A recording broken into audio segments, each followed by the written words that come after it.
Mateo capítulo 5, versículos del 1 al 12. Vamos a leer ahora, en este momento, todas las bienaventuranzas, pero hoy nos vamos a dedicar a la primera, ¿ok? Que está ahí en el versículo 3, pero vamos a leer todas ellas, ¿ok? ¿Estamos ahí?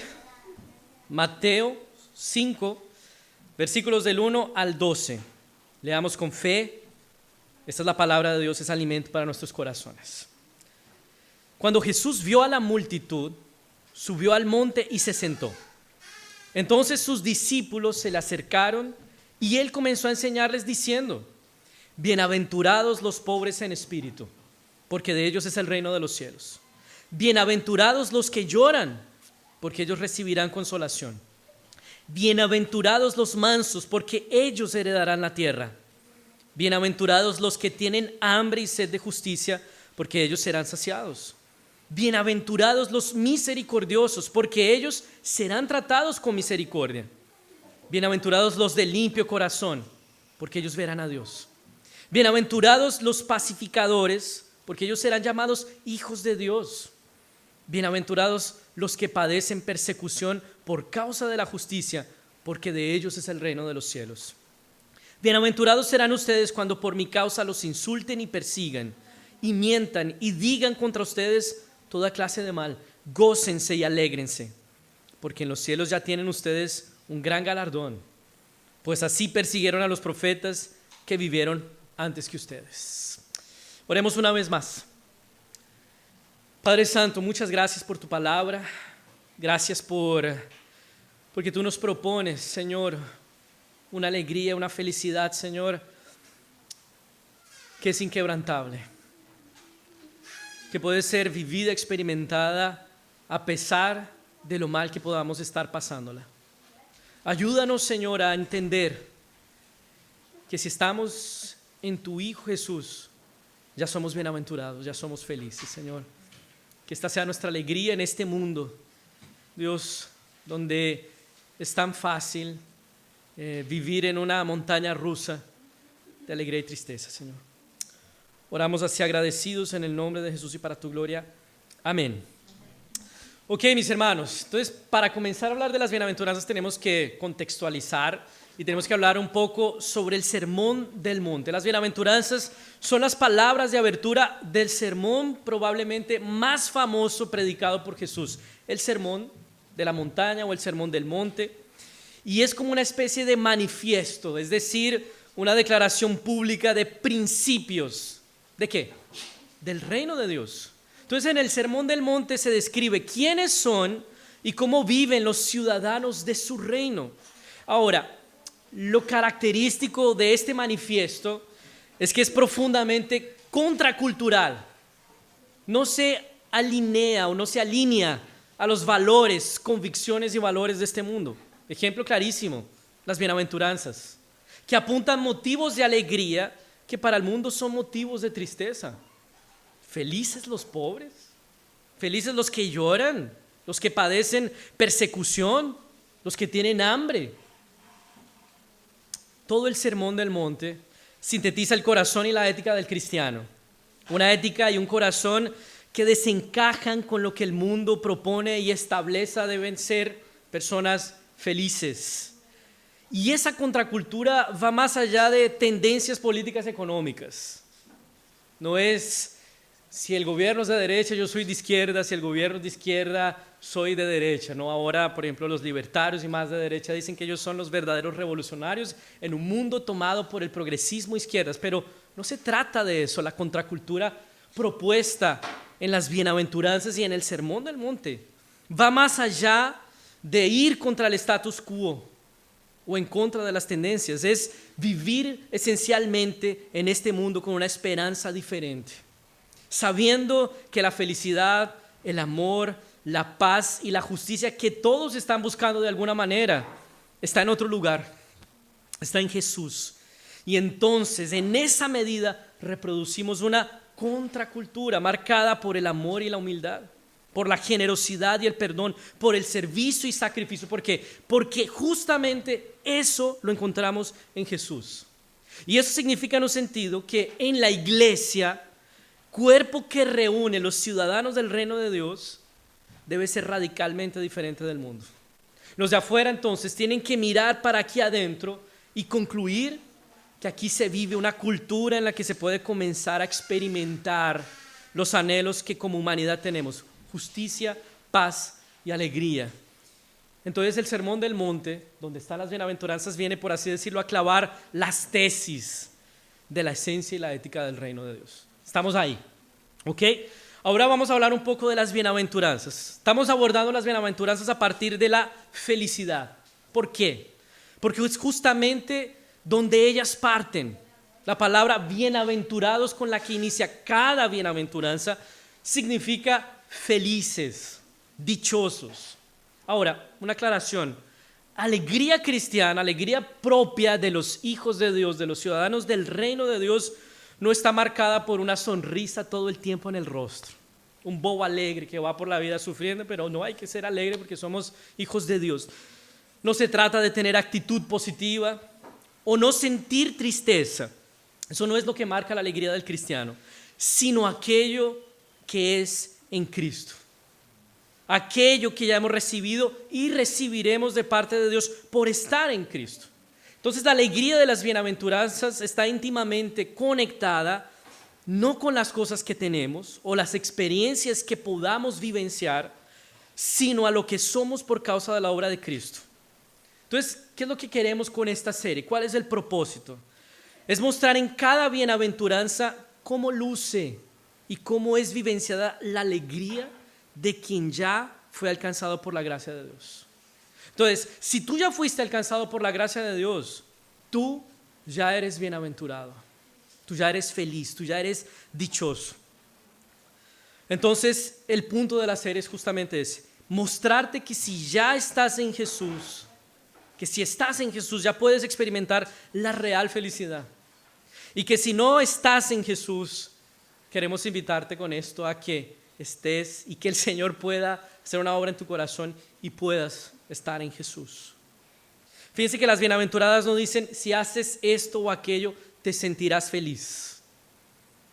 Las bienaventuranzas dicen que quien vive con cierta disposición ya es feliz. Bienaventurados son, no serán o se sentirán. Ellos ya son juzgados así por Dios por vivir de cierta manera. Entonces, no somos llamados en esta serie a mirar las bienaventuranzas como la receta de la felicidad, sino como el camino de quien ya es feliz en Dios. Somos llamados a que revisemos cada bienaventuranza, podamos examinar nuestro corazón y ver si nuestras vidas reflejan esa alegría y esa ética propuesta en las bienaventuranzas, y que al hacerlo entonces podamos ver y regocijarnos en la alegría que ya tenemos. Ese es el propósito de la serie, ¿ok? Para comenzar a entrar propiamente en las bienaventuranzas, todas las bienaventuranzas tienen una estructura común, todas tienen la misma forma. Entonces, la bienaventuranza parte con la constatación, ¿ya?, de que es feliz aquel que vive o es de determinada manera, porque ya tiene o recibirá una bendición específica. Entonces, fíjense ahí, versículo 3. Bienaventurados los pobres en espíritu, primera parte, constatación de que es feliz quien vive de cierta manera, y después entonces la promesa o la constatación de que esa persona ya tiene algo o recibirá algo, porque de ellos es el reino de los cielos. La siguiente bienaventuranza, por ejemplo, va a decir que bienaventurados los que lloran, porque ellos serán consolados. Entonces esa es básicamente la forma común de todas las bienaventuranzas: constatación de que es feliz quien vive de determinada manera, y la razón, porque ya tiene o recibirá una bendición específica, ¿ya? Algo que debemos entender aquí es que la alegría a la que Jesús se refiere aquí no tiene relación con algún tipo de personalidad o de carácter. No está hablando de personas que son más extrovertidas, más joviales, más entretenidas. No se está refiriendo a nada de eso. Cosas inclusive que se pueden adquirir con actitud, con intención o con pensamiento positivo. No se trata de esa alegría. Nadie a quien le preguntemos sobre lo que es ser alegre te va a decir pobreza, hambre, sed, persecución, lloro. Jamás. Nadie te va a decir eso. Entonces, la alegría a la que Jesús apunta el resultante de la obra del Espíritu Santo en nuestras vidas. Las bienaventuranzas no reflejan una alegría espontánea producida por ciertas circunstancias, sino una alegría sobrenatural producida por el Espíritu de Dios. ¿Okay? Entonces, eso para dejarlo claro. Y aquí quiero hacer otras aclaraciones sobre las bienaventuranzas. Tal vez nos vamos a demorar un poquito más en este sermón porque estamos introduciendo el tema. Primero, las bienaventuranzas no están describiendo un super cristiano, alguien excepcional, alguien que pertenece a una élite espiritual. Están describiendo todo lo que un cristiano debería ser. O sea, todos los que estamos aquí, que estamos en Cristo, necesitamos vivir de esa manera. Pobre de espíritu, manso, pacificador, que tiene hambre y sed de justicia, misericordioso. Todas esas son características que deben estar presentes en nosotros, cristianos comunes y corrientes. Las bienaventuranzas están describiendo cómo vive un ciudadano del reino de Dios, cómo vive alguien que ha sido salvado y alcanzado por la gracia de Jesús. Entonces, si no hemos llegado hasta allá, o si no vemos esas características en nuestro carácter, es allá hacia donde nosotros debemos apuntar. Segundo, así como ocurre con el fruto del Espíritu Santo, las bienaventuranzas son una unidad integral. ¿Qué significa eso? Que no se puede tener una sin tener la otra. Si eres pobre de espíritu, necesariamente tú vas a ser humilde. Si has sido manso, necesariamente vas a ser un pacificador. Esta no es una opción de características a opción, me gusta esta, pero no me gusta esta. No, esto es algo que nosotros debemos vivir en su totalidad como hijos de Dios. Son características esenciales de la vida cristiana. Necesitan estar presentes en nuestras vidas. Pueden estar presentes en mayor o menor medida, unas más fuertes que otras. Pero si somos habitados por el Espíritu Santo, esto está siendo producido en nuestra vida. Otra aclaración, las bienaventuranzas no apuntan a características naturales. Ya les había dicho eso, no se tratan de características de la personalidad de una persona. No se trata de la bondad o gentileza de un vecino que trata bien a los demás, pero no conoce a Cristo. El texto habla de características que son producidas de manera sobrenatural por Dios en nuestros corazones. Y por último, las bienaventuranzas presentan las bendiciones que Dios concede, no como una recompensa a los méritos u obras, sino por gracia a aquellos en los cuales Él está desarrollando una ética y un carácter como el de las bienaventuranzas. ¿Ok? Entonces, con eso en mente y con esas aclaraciones, establecidas las bases del Sermón del Monte y las bienaventuranzas, vamos a entrar a nuestra primera bienaventuranza ahí en Mateo 5:3. Bienaventurados los pobres en espíritu, porque de ellos es el reino de los cielos. Bueno, en términos generales, pobreza es definida como escasez de recursos y medios para satisfacer las necesidades más básicas. Entonces, si no tenemos los medios para alimentarnos bien, tener una vivienda digna, vestirnos, tener acceso a buena higiene, etcétera, necesidades básicas, nosotros seríamos considerados pobres. Y creo que nadie está aquí a ese nivel. Pero podríamos considerarnos algo pobres por tener dificultades financieras serias, por hacer malabares para llegar a fin de mes o por colocar alimento en la mesa.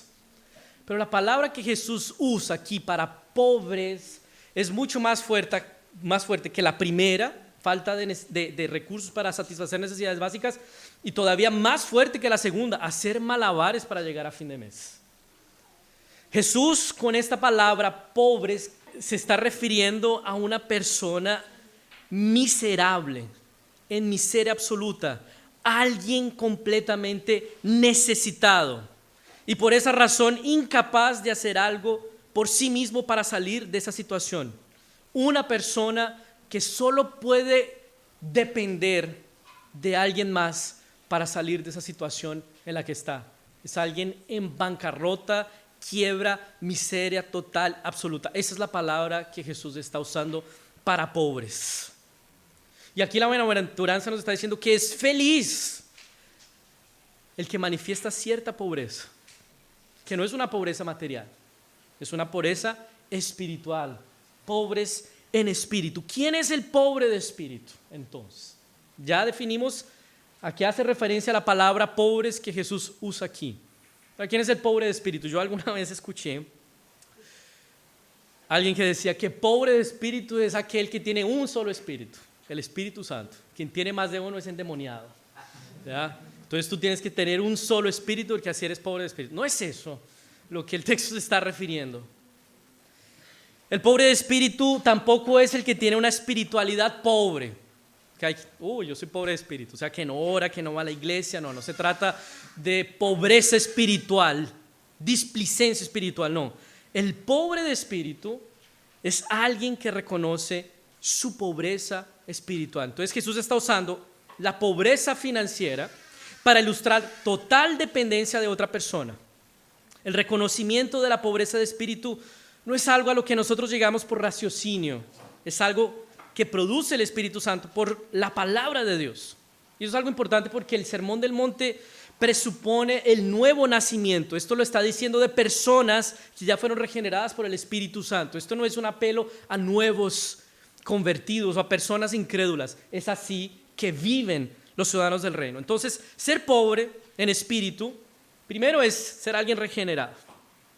Y es reconocer que delante de Dios no tenemos absolutamente nada para ofrecer, para presentar. No hay méritos, obras o decencia que valgan delante de Él. Es reconocer que lo único que merecemos es su justa condenación. Porque todo lo que hemos hecho en esta vida desde que nacimos ha sido transgredir su ley, vivir en su mundo sin considerarlo, en franca rebeldía a Él, siendo autónomos, viviendo en su mundo, usando el oxígeno que Él mismo produce, usando los cuerpos que Él mismo creó. Vivimos desde que nacemos en franca rebeldía al Señor. Y el pobre de espíritu es entonces quien se da cuenta de eso. Reconoce que de parte de Dios solo merece condenación. Se ve a sí mismo y dice: no tengo absolutamente nada para ofrecer delante de Dios. Lo único que necesito es misericordia. Necesito gracia. Necesito sustento de otra persona porque yo no puedo sustentarme a mí mismo. Entonces, ser pobre de espíritu es reconocer que no podemos ser justificados o aceptados por nuestra justicia y obediencia. Necesitamos la de alguien más. La pobreza bienaventurada reconoce su total falta de recursos delante de las exigencias de Dios y entonces es feliz. ¿Por qué? Porque lo que necesita lo encuentra en Él y lo encuentra por gracia, no por algo que Él haga. Fíjense cómo luce un pobre de espíritu. Jesús cuenta una parábola entre un fariseo y un publicano. Y el publicano, traidor de Israel, vendepatria, ladrón y corrupto, se dirige al Señor diciendo así: Dios mío, ten misericordia de mí porque soy un pecador. Él ni se atrevía a mirar al cielo y se daba golpes de pecho. Todo en este hombre demuestra pobreza de espíritu. Él no es capaz ni siquiera de levantar su mirada al cielo por su vergüenza, por su pecado, y lo único que puede decir es: Dios, ten misericordia de mí, soy un pecador. El publicano sabe que su falta de méritos o justicia delante de Dios demanda la justa condenación de Dios, entonces pide por misericordia. El pobre de espíritu no piensa en el pecado del otro, no lleva las faltas de otro, lleva su propia miseria delante de Dios. Diferente del fariseo, en la misma parábola, y él dice lo siguiente: Dios mío, te doy gracias porque no soy como los demás, que son ladrones, injustos, adúlteros. Ni siquiera soy como este cobrador de impuestos. Ayuno 2 veces a la semana y doy la 10ª de todo lo que gano. Los dos son pobres de espíritu. Los dos están en miseria y bancarrota espiritual. La diferencia entre ellos es que uno se da cuenta y el otro no. Y el pobre de espíritu al que hace referencia la bienaventuranza es aquel que se reconoce pecador y necesitado de misericordia delante de Dios. La tragedia es que todos somos pobres de espíritu, todos, pero solo es bienaventurado el que lo reconoce. Y podemos pensar que es obvio que el publicano es pobre de espíritu, porque es un corrupto, es un traidor. El tipo es de nuestro pueblo y trabaja para el Imperio Romano para ponernos el pie encima de nosotros. Obviamente necesita salvación el publicano. Pero las bienaventuranzas, recuerden, están hablando del carácter de los que ya son hijos de Dios. Fíjense en las palabras de Isaías, profeta íntegro, temeroso del Señor. Y cuando él es expuesto a la belleza y santidad de Dios, él dice lo siguiente: ay de mí, soy hombre muerto. Mis ojos han visto al Rey, el Señor de los ejércitos. Aun cuando soy un hombre de labios impuros y habito en medio de un pueblo de labios también impuros. O sea, Isaías no se sale de ese grupo de personas que somos todos. Él también dice: yo también soy pobre y estoy en la casa de Dios, soy profeta de Dios, soy temeroso de Dios. Porque la pobreza de espíritu no es algo que se supera. La pobreza de espíritu es sustentada continuamente por la gracia de Dios. No hay ningún momento en nuestra vida en que seamos suficientes por nosotros mismos. Jamás en la vida cristiana alcanzamos la estabilidad financiera espiritual. Siempre somos pobres, dependientes de la gracia de un Dios generoso que lo entregó todo por nosotros para enriquecernos. Jamás pienses que te bastes por tus propios recursos espirituales, por tu obediencia, por tu justicia, por tus méritos, porque llegas aquí a la iglesia, porque diezmas u ofrendas, porque eres más decente que los que están afuera. El pobre de espíritu no dice eso. El pobre de espíritu, chuta, esa gente allá perdida, vagabundos. Aquí estamos los decentes. No es pobre de espíritu, se comporta como un fariseo. Y el pobre de espíritu no lleva los problemas de otros, lleva su propia miseria. Y muchas veces nuestra tentación es pensar, ya como cristianos, y sobre todo aquellos que nacen en la iglesia, viven en la iglesia y nunca salieron de la iglesia, que en algún momento dejamos de ser pobres de espíritu, que por nuestra vida cristiana conquistamos cierta estabilidad espiritual. El fariseo pensaba así y nada más alejado de la realidad. Nunca dependemos de nuestros recursos espirituales porque no existen. En todo momento dependemos y subsistimos por los recursos de otros, los recursos de Dios manifestados en Cristo. Y es así hasta el día de hoy. No apenas para entrar en la vida cristiana, que el Señor paga una cuota inicial, ahí tú pagas después las parcelas, las cuotas. No, Él nos mete en esto y nos sigue proveyendo los recursos para permanecer en esto. De hecho, mientras más progresamos en nuestra vida cristiana, más vamos viendo cómo somos pobres espiritualmente, cómo hay pecado en nuestra vida y cómo la gracia de Dios nos sigue sustentando. Y por ese reconocimiento de que somos pobres espirituales, sustentados continuamente por la gracia de Dios, entonces resultan personas humildes, personas mansas, misericordiosas, pacificadoras, que son temas de las próximas bienaventuranzas. Entonces, fíjense que la pobreza de espíritu no solo nos lleva en dirección a Dios, también nos lleva en dirección a nuestro prójimo, a tratarlo con gracia, a tratar con misericordia a aquellos que en nuestro juicio no son tan santos como nosotros, no son tan radicales y cristianos de verdad como nosotros. Tanto él como tú son pobres de espíritu, sustentados por la misma riqueza, la riqueza espiritual de Dios. Jamás pienses que tienes más recursos espirituales que otro. Aquel que ves flaqueando, él también es sustentado por la misma gracia que te sustenta a ti. Entonces nuestra pobreza espiritual nos lleva a reconocer esto. Ahora, recuerden, esto es para ciudadanos del reino. ¿Cómo cultivamos ese reconocimiento de que somos pobres de espíritu? Primero, necesitamos desviar la mirada, nuestra mirada del desempeño espiritual. ¿Cuándo sientes que tú estás bien con Dios? ¿O que Dios está bien contigo? Cuando estás con la oración al día, tu tiempo devocional en orden, las lecturas bíblicas marcadas, cuando practicamos una buena espiritualidad, cuando cumplimos con los ritos de la religión, Es así que naturalmente nosotros entendemos que estamos bien con Dios, porque es así que funcionan nuestras relaciones horizontales también. Pero el pobre de espíritu no es el que cumple con las prácticas religiosas. Es el que se va reconociendo más y más necesitado de Dios en la medida en que obedece al Señor. Saca los ojos de su desempeño y jamás considera que por hacer tales cosas es más digno delante de Dios. Ese pobre de espíritu jamás mira para su desempeño y hace de su desempeño la regla o el estándar por el que mide el amor de Dios. Él dirige sus ojos a Cristo, es en Cristo, es en su justicia perfecta, es en su obediencia, es en su gracia, en su amor, que yo soy considerado justo por Dios. En tus peores momentos el Señor no te ama más porque Él te ama a través de Cristo. O te ama menos. En tus mejores momentos no pienses que estás con puntos extra con Dios. Él te ama por causa de Cristo. El pobre de espíritu desvía la mirada de su desempeño espiritual y coloca todo en Cristo. Yo no me basto a mí mismo, yo no soy suficiente para esto. Es tu gracia manifestada en Cristo.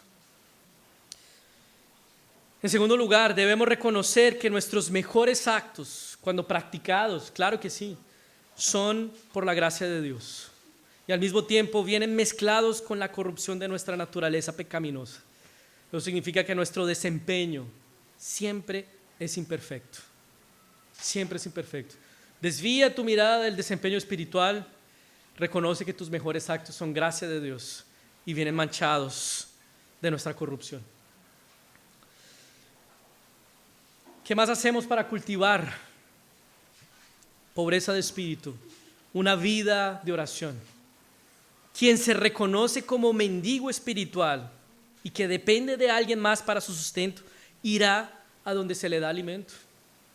Un pobre de espíritu necesaria e inevitablemente va a ir a la presencia de Dios, porque allá está el alimento abundante y generoso para nosotros. Pobres de espíritu difícilmente ora. Gente que no reconoce su pobreza espiritual difícilmente va a orar, porque piensan que se bastan a sí mismos. O si van a orar, lo hacen no para experimentar y reconocer más este sustento de Dios. Van a ir a orar para determinar, para decretar, para declarar y para decirle a Dios qué es lo que tiene que hacer con su vida y qué no. El pobre espíritu se acerca al Señor y dice: Señor, estoy aquí para recibir de parte tuya la gracia que necesito para proseguir en mi camino, que es tu camino. Mis hermanos, somos ricos en Jesús, tenemos acceso a la presencia del Padre para recibir gracia. El pobre de espíritu necesariamente ora. Y oración es súplica. Es súplica. Nuestra vida de oración es un indicio de cuán dependientes somos de Dios. Mientras menos suplicamos y oramos, más llegamos a pensar que podemos vivir por nuestra propia cuenta, que tenemos medios suficientes para sustentarnos, que para poder vivir bien y aguantar solo, tenemos la fuerza de nuestro brazo. Un pobre de espíritu necesariamente ora. John Stott, comentando este texto, dice: el reino es concedido al pobre, no al rico, al frágil, no a los poderosos, a los niños humildes que lo aceptan, no a los soldados que se vanaglorían de poder obtenerlo a través de su propia tenacidad. En los tiempos de nuestro Señor, quien entró en el reino no fueron los fariseos que se consideraban ricos, tan ricos en méritos que agradecían a Dios por sus méritos, ni los celotes que soñaban con el establecimiento del reino a sangre y espada. Fueron los publicanos y las prostitutas, los marginalizados de la sociedad humana, que sabían que eran tan pobres que nada tenían para ofrecer ni recibir. Todo lo que podían era hacer un clamor por la misericordia de Dios. Y Él escuchó ese clamor. ¿Crees en esto? ¿Te reconoces pobre de espíritu? ¿Crees que no tienes recursos espirituales en absoluto para tu salvación? ¿Te reconoces miserable, en quiebra y bancarrota espiritual? Eres bienaventurado. Eres feliz. Eres dichoso. Porque hay dicha, alegría y felicidad en la pobreza de espíritu. Fíjense en lo que Jesús dijo del publicano que reconoció su pobreza espiritual. Yo les digo que éste vuelve a su casa justificado. Es feliz el pobre de espíritu porque es considerado justo por Dios. No por su propia justicia, sino por la de alguien más. El pobre de espíritu declara su quiebra espiritual y entonces viene la riqueza de Dios para suplirlo y entonces es feliz. Es un poco como funciona la declaración de quiebra personal. No tienes más cómo pagar tus deudas y lo único que te resta es declarar quiebra personal y eso, se acabaron las deudas. Ahora quedo en el sistema de crédito, censurado, todo esto. Un poco un alivio mezclado de angustia, pero aquí es puro alivio, con pura alegría y con pura gracia. El Señor no te va a censurar, el Señor no, viene este pobre aquí, mendigo miserable. Viene este pobre mendigo miserable a recibir lo que tengo por gracia y generosidad para ofrecer. No hay censura, no te colocan en la lista negra de deudores, te reciben en la casa del Padre y te dan como herencia el reino de los cielos. De ellos es el reino de los cielos. Hay bendición, hay alegría y felicidad para los que viven en reconocimiento de su pobreza de espíritu, porque la bendición es recibir el reino inconmovible de Dios. Mientras que los demás reinos perecerán, solo el reino de Dios permanecerá para siempre y nos dará lo que nuestro corazón necesita. Real felicidad, porque finalmente Dios habitará con nosotros sin impedimento. La felicidad del reino de Dios es que Dios habitará con nosotros sin restricciones, sin impedimento, sin la mancha del pecado. Y aquí hay algo importante, porque esa bendición está en el presente. De ellos es el reino de los cielos. No dice será el reino de los cielos. Entonces yo te invito a que hoy puedas alegrarte en la realidad de que eres ciudadano del reino de Dios, suplido con las riquezas espirituales del Dios Todopoderoso manifestadas en Cristo Jesús, que hay sustento para tu miseria, para tu pobreza, porque alguien más se despojó de todo, Cristo Jesús en la cruz, para enriquecerte, para darte lugar en la mesa del Rey, no para ser considerado apenas un reo perdonado, alguien que salió de la quiebra personal, para ser considerado hijo amado de Dios.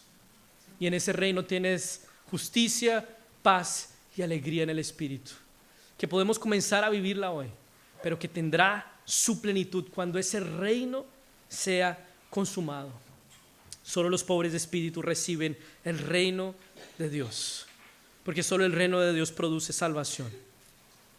Entonces, que puedas hoy reconocer, a pesar de la tristeza que puedas estar viviendo, que ya eres bienaventurado, porque en Cristo Jesús tus recursos espirituales que son nulos han sido suplidos, que Él sigue proveyendo gracia que nunca acaba, Él sigue proveyendo amor que es sacrificial e insistente para con pecadores reincidentes. Eres bienaventurado, eres feliz, porque eres del reino de los cielos, porque perteneces al Señor. Que esta sea nuestra alegría, que cuando lleguen las situaciones difíciles podamos ver, no para nosotros mismos, aquí no hay nada, podamos fijar nuestros ojos en Jesús. En Él está todo. Tengo a Él, lo tengo todo. No lo tengo a Él, no tengo nada, aunque tenga todo. Que el Señor nos ayude, mis hermanos, que el Señor nos dé su gracia.